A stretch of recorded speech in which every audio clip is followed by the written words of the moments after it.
everyone. Thank you for tuning in for the Scholar Spotlight. Please be sure to let us know in the comments where you're tuning in from. My name is Brad Fulton, and I serve as the director of the Faith and Prejudice Institute, which is part of the larger Faith and Prejudice movement. Our mission is to convene, equip, and mobilize churches to build bridges to racial equity. At the Institute, we focus on curating and disseminating research on race and religion. Our goal is to cultivate an informed and inspired public on this topic. As part of our Scholar Spotlight series, today we'll be interviewing Professor Regina Baker. Dr. Baker earned her PhD in sociology from Duke University. She also has a master's in social work from the University of Georgia, and she's currently a professor at the University of Pennsylvania. Not only is she a great instructor and wonderful person, but she does excellent research. She's one of the leading scholars of poverty and inequality in the U.S., and she's published in all of the top journals in her field. Today, we'll be focusing on her recent journal article published in the American Journal of Sociology. Its title is The Historical Racial Regime and Racial Inequality and Poverty in the American South. Thank you, Professor Baker, for joining us today. Thank you, Brad, for having me. So before we jump into your article, can you tell us a little bit about your background and how you ended up becoming a professor who studies poverty and inequality? Sure. I'm trying to make sure I keep sometimes a little background comes to a long story. So let's see if I can keep it short for you. But I guess I'm originally from Savannah, Georgia, born and raised. So I'm from a Southern girl from the South. My parents are from South Carolina. And when it comes to, issues of poverty and race and inequality, being in the South and growing up in the South, it's something that was very, clear to me. Something I could see everywhere, and it just made me just think, why are things the way they are, and why is it like that here? And so just fast forward when it came to college and trying to pick a major. Originally I was interested in social work as well as journalism, and I wasn't able to get into social work / sociology. We didn't have social work, and so I couldn't get into the sociology class, and so I ended up getting a journalism class. It wasn't what I thought it was. Then the next semester I took a sociology class, social problems, and it was like speaking to me. It all makes sense. And I remember I did my final paper on poverty, and it was the first time I spent did all-nighter in college. It was on poverty, and actually enjoyed it. It was, it's energizing. It was like, this is a topic that I really, enjoy writing about and I feel passionate about. And literally the next morning I went to my major advisor and told him I want to major in sociology. And so I did that. And also at my undergrad, we had a major called the program in leadership and community service. And so I double majored in that. And so that was really nice because, I was learning all of these, abstract ideas and theories in sociology in terms of thinking about our society and, our interactions in society and why things are the way they are. But when that leadership and community service program, every class had a service learning component, right? So it was community engagement. And so I had different settings. I worked in a homeless services center. I worked at the Department of Family and Child Services. And so it really brought to life the things that I was learning, in terms of my sociology classes. And again, it had me really thinking about these questions of why are things the way they are? Fast forward again, I decided to pursue a PhD in sociology after I went to get my master's in social work. And I did that because in my social work program, I was kind of, a little flustered because I was interested in poverty and inequality, but I wasn't really learning about it, or it wasn't a topic that was being covered, which I thought was interesting, given that the whole mission of social work, the National Association of Social Work, was to, strive to, better the lives of the most vulnerable populations, such as those who are poor, right? And so for me, because I was really interested in these questions and I really enjoyed the research process, going back to sociology for my PhD just seemed like the way to go. And in that, I just continued to focus on poverty and inequality. And when it came to my dissertation, this question of the South was really important to me. And I remember coming across a report, and it was like, had all these states listed in terms of best and worst in different areas of well-being for children, you know, poverty, income, education, health. And like 8 and 9 out of times out of 10, it was southern states, right? So that just really generated this question for me. I'm like, why are things this way? Why are things the way they are? Why are things worse here? What's going on?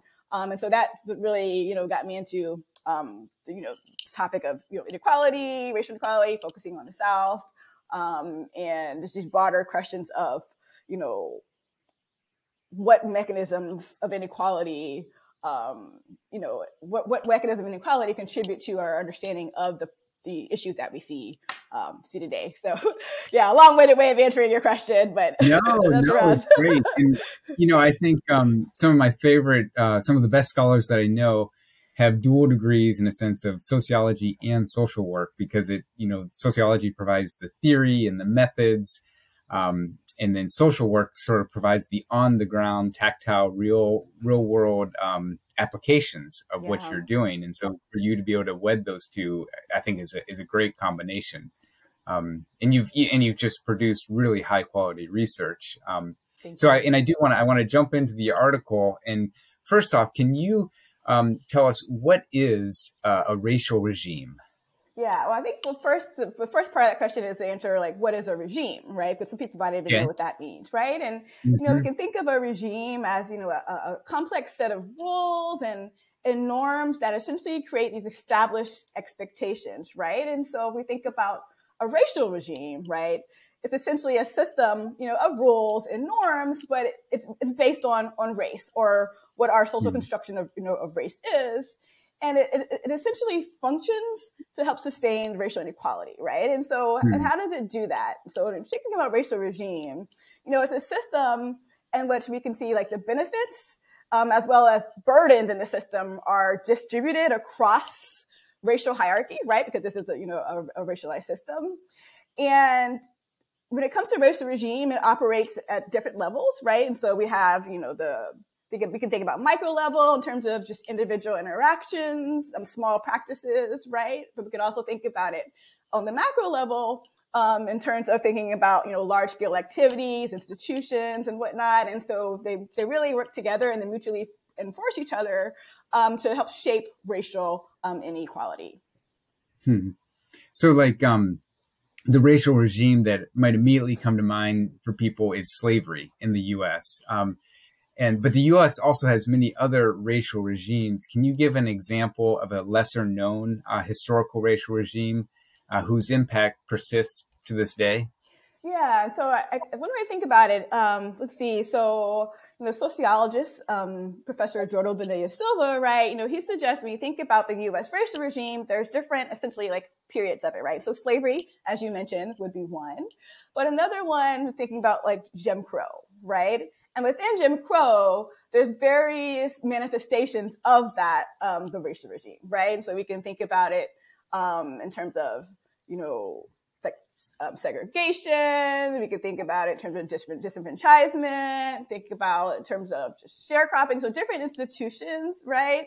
Essentially that contribute to racial inequality, right? And so, yeah, so that's something that comes to mind. Essentially thinking about historically, you know, Jim Crow, but you can fast forward and think about racial regimes, you know, today, right? And so, like, you know, Jordan Benea Silva, he argues that, you know, post, you know, civil rights, we have what we call this colorblind racist racial regime, right? In terms of thinking about, you know, how just race plays out in society. But yeah, so yeah. Several examples, like disenfranchisement and the Jim Crow laws. And yeah, so I mean, there's, and I think what interests me about your article is you focus on historical racial regimes, but then you talk about their current impact. And can you help us make the connection of some regime that existed in the past and to some extent has been dismantled, and yet it has a current impact, or its impact persists? Can you help make that connection of how something in the past can have still enduring impact today? Yeah. So think about, so for example, take, Jim Crow, right? And these various dimensions of Jim Crow. And, I guess one that comes to mind easily is thinking about, segregation, right? And so segregation was essentially like what has been argued like the linchpin of Jim Crow in terms of really, isolating, the Black community and really, deeming them as inferior and severely restricting their opportunities. And so if you have, these laws in place that prevent, these large segments of the population from being able to obtain a quality education, being able to, obtain, quality housing in the neighborhood that's connected to the good resources and the good jobs, right? And so, when you think about that essentially means that essentially means that the playing field is unleveled or not leveled from the start, right? And so, and when you have, these laws and policies in place that impact people and their well-being, and especially their economic well-being. And so segregation and the laws that came with Jim Crow, it really impacted, Black progress and economic progress, right? And so, and when you put that on top of the fact that, many, thinking about the generations of families who were unable to accumulate wealth due to the institution of slavery, right? At the same time, you had white Americans who benefited from that system. And so you're starting from this point where you have this one group who, benefits from the system, benefits from the exploitation of the other, right? Able to build wealth, pass wealth down from generation to generation.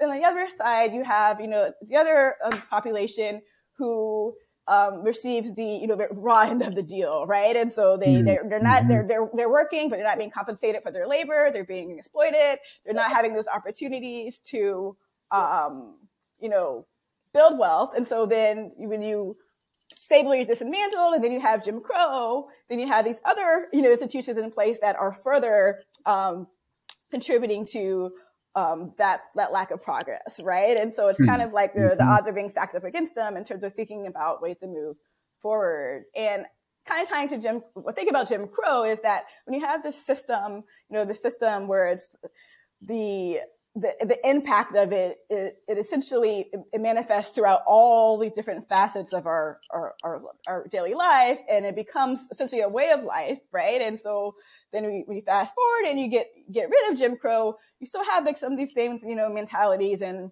perspectives that filter into the future laws and future policies. And so one direct example that I'm thinking of, because I was recently writing about of this the other day, is thinking about like the New Deal era, right? And so when you had policies in place, right? So we had, what was it? It was the, National Labor Relations Act of 1935, for example, right? And so that particular, act basically defined what employment is, right? And who are employees. And with that act, it basically said that if you were a domestic worker or agricultural worker, you were not considered an employee, right? And so who was more likely to be an agricultural worker or domestic worker at the time, right? Those were, Black Americans. And so that meant that if they weren't considered an employee, they didn't get the, the benefits that came with this act that was for employees, right? So that included, Social Security, insurance, old age insurance. That include unemployment compensation. That include other benefits for people who are, low income. That include workers' rights, right? And so by the design, of the system, right?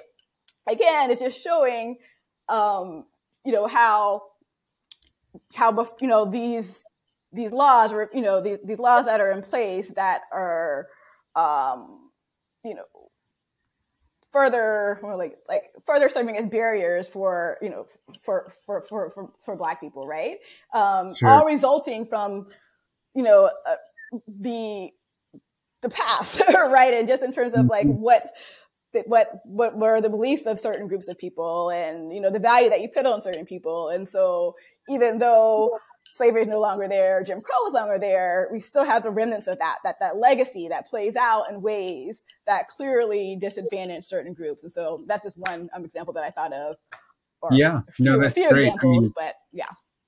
I think that's a great example of a racialized regime, the 1935 example, because you have one group that's systematically disadvantaged at the expense of another group that gets great benefits from it. And so, like you sort of talked about, theoretically, there's a level playing field, but if there's a racialized regime where white people are the beneficiaries of it, they experience cumulative advantage over time, over generations. And meanwhile, African Americans experience cumulative disadvantage. Exactly. And so it's like the differential becomes greater and greater over time. Yes. But I wonder, so what would you say to a skeptic who says, okay, great work, Professor Baker, you've uncovered a lot of things from the past, but these racial regimes, most of them that you bring up are things that happened a long time ago.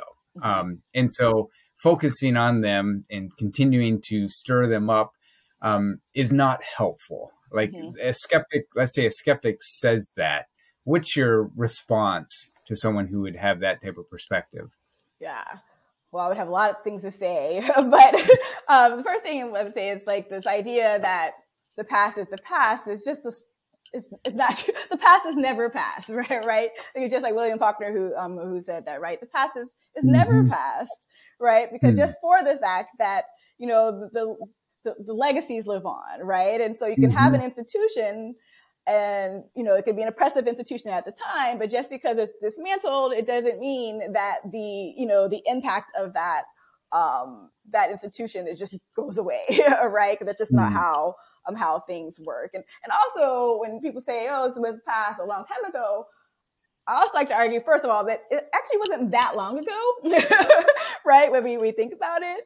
And case in point, my mother had texted me a clip, a newspaper clipping that she found at my grandma's house. And it was from her when she was young, because she had won the Negro spelling bee, right? This is my mom. She's in her 60s. And, it was just an example of just like, and I also think about like my grandmother, she passed away, but, she would tell me stories about how when she was younger, her school was further away, but she had to walk to school, whereas the white children had the closer school and they had the bus, and they would drive by and throw things at her and whatnot. And so I'm just like, if she's old enough, she's telling me about the experience, right? And things that she went through. At the same time, those kids who did that to her, right? They have children, and they're passing down their, stories and perspectives as well. And so one is not that far that past is not that long ago, but also you got to think if these perspectives are passed down, right? And so and just like I have her perspective, the children of those people who did that to her probably could have perspectives as well, and that could impact what they do and how they interact with people, and what policies they support. And so I think that's important to think about as well. That essentially thinking about that cultural memory doesn't just disappear, and that's important as well. Sure. And then also too, just kind of going back to what I discussed earlier, is just thinking about, and like you said, Brad, these effects they're thinking about cumulative disadvantage or cumulative advantage, right? And it's constantly stacked up, and when you have these, we go through these different phases of history, and there's something else. It's kind of like you can replace the institution with something else, right? And so we think about, we have Jim Crow and whatnot, and moving on. But then think about today, we have the welfare state, we have criminal injustice system, like I like to call it when I'm teaching, right? Education. We see these disparities that are so pervasive and persistent that And when, like in my actual paper, when I just do a simple visual and I graph, the states by the strength of their historical racial regime and thinking about, these poverty outcomes today is very interesting. When you just look at the visual picture, for example, and you look at, historical racial regimes and white poverty, and there's no relationship at all, right? But then you look at historical racial regimes and Black poverty, then we see, this impact, right? We see that the slope is, steeper. But then we look at historical racial regimes and Black-white inequality, we really see that there's a strong, significant relationship there, right? And so that's just, it's like I said, it's a simple visual, but it's a very powerful visual because it really gets you thinking. And when you think about just the history that's there and the facts, right? It's not hard to go from point A, to point B, in that regard. Sure. Well, and I think that's what I really appreciate about your research is that you help put the pieces together and make the connections, because we might know about the things in the past and we might see them as just, well, that's the history, but you actually can then bring it to the current moment and show the connections that some of these regimes and the effects of them persist to today, and even to some extent have been amplified, as time has gone on. So I think that's one major contribution that you make. So like at Faith and Prejudice, what we want to do is sort of look at the connections between race and religion. Mm-hmm. And why might it be important for people of faith, particularly white people of faith, to know and care about historical racial regimes and how that might intersect with their identity as people of faith? Yeah. So when I think about, religion, regardless of what person's religion is, we think about these general, universal principles, right? You think about, loving thyself, loving thy neighbor as themselves, treating others, how you want to be treated, loving your fellow brother, right? And so when I think about just that, right? And you want, if, as a person of faith, you want, you have this desire for this like wider good, right? You want, and essentially thinking about, people's well-being, right? And so if that's the case, when we think about poverty, what does it mean to be in poverty, right? It means that you're lacking, right? You're often, you might be lacking just the basic necessities that we need, whether it's, food, shelter, adequate healthcare, whatever, that we need just to be, human beings, thriving human beings, and to be, active, valued citizens. And so if we see these disparities today, right, and if we're really concerned about helping our fellow man, and doing what's best for humankind, then you should really want to understand, okay, well, we see these issues, so what's driving these issues, right? And thinking about the historical context is so important to doing that, right? Because things that are happening, I always tell my students, they don't happen in a vacuum, right? Context matters, and to really understand and to address the issue, we have to really comprehend it. And in order to do that, you can't separate yourselves from these, the history there and the fact that these regimes are or were so consequential for the inequality that we see today. Sure. Well, and just probably in the same way that many white people have been the beneficiaries of these racial regimes. One step further is that then predominantly white congregations, by definition, would also be beneficiaries of these regimes. Mm-hmm. And so let's say a congregation is sitting here thinking, I recognize that I'm the beneficiary, or that our congregation has benefited from these regimes. And we want to begin to shift and take steps to redressing the negative impact of some of these racial regimes. What are some some practical steps, like responsive steps that a congregation might be able to take to redress the impact of racial regimes? Yeah, that's a good question. I think, well, for one, I think it's important to think about, there's just, when we have, thinking about the impact, the inequality that we see today, so the impact of the racial regimes, there's different ways to address it, right? Different dimensions. And I think that, on the basic level, or oftentimes what people tend to do, and particularly when I think about, church congregations, thinking about like, what can we do as individuals, right? And so, and oftentimes when you have issues like poverty, you have people who like, okay, well, let's go get together donations for them, or, like things like that. And that's fine. And that's important. And we need that. But it's important also to note that we have to go beyond that, right? We have to think about, if we have addressing that on an individual level is important, but when we think about the fact that there's lots of individuals who are in this situation, would suggest that this problem is more of essentially a structural problem, right? We have to think about what can we do with that. And so, one first step to do that is simply, you have to be knowledgeable, right? We have to understand and know, right? We have to know the history and not shun away from it, and not be afraid to confront that. And I think there's been an issue, you hear in the news about people feeling uncomfortable with history. But I think that it's one of those things where you have to be uncomfortable, right? If you really want to, if you really want to better the issue and really personally do something about it, then you have to confront it, head on and be okay, understanding that it's going to be uncomfortable, because the stuff that happened isn't roses and rainbows, right? It's horrible. It's horrible history when you think about it. But you have to be comfortable with that, right? And you have to be able to have that knowledge. And then once you have that knowledge, share that knowledge, right? I think that's important as well.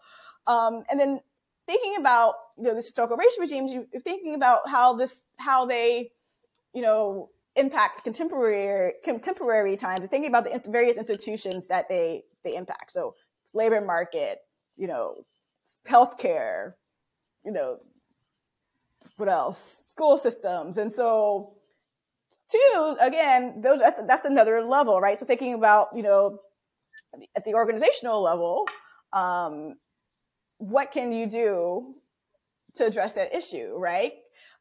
Could that mean, partnering with a school, local school, where, a population where it might be, a high, low income school system or whatever, or school, right? And so thinking about and partnering with them and thinking and talking to them and what are their needs and ways to address that, right? And also, I think also too very important is really helping advocate for other communities, right? And so if you're, a church and predominantly white church, and it's like, okay, what are you doing? And so thinking about what can you do and what can you do, and thinking about the fact that, okay, maybe you're in a position where you have a voice, right? You have a voice, you're maybe wealthier, because we know wealth means power in this country and having a voice. And so what can you do to help advocate for those other communities, right? Can you reach out to those communities? Can you, invite them to have discussions with them, right? And to talk to them and discuss what, and to really get a better understanding of the issues that they are dealing with, right? Because it's one thing to, do things from afar, but if you're not even really engaging the communities that are impacting them, then how do you know if you are even doing it the right way, or if you're addressing their needs, if you don't even know what their needs are, right? So I think that's important to think about. Really just kind of just essentially be a bridge between communities, and then helping advocate for them and helping mobilize those communities as well. yeah. Yeah, I mean, I think you put it well. Like, I think congregations tend to focus on meeting individual needs, but if we're trying to address a structural problem, it needs a structural solution, and also engagement with the people who are directly impacted by the structural inequality. And so I think, Yeah. you know, that's a great way to frame it, and very helpful. And honestly, I think we could probably talk a very long time about this, and I could continue to draw more insights from you. It's really helpful. And I'm so appreciative of you, Professor Baker, for joining us and just shedding a little bit of light on some of your research, because what you're doing, the research that you're doing, is so critical to helping people better understand sort of the current realities of poverty and inequality in the U.S. And we really appreciate all that you're doing. And I also want to thank everyone else who's joined us today. If you want to learn more about Professor Baker's research, I encourage you to go to her website. We're going to put a link to her webpage in the comments below. And thank you again for everyone joining us, and I hope you have a great day.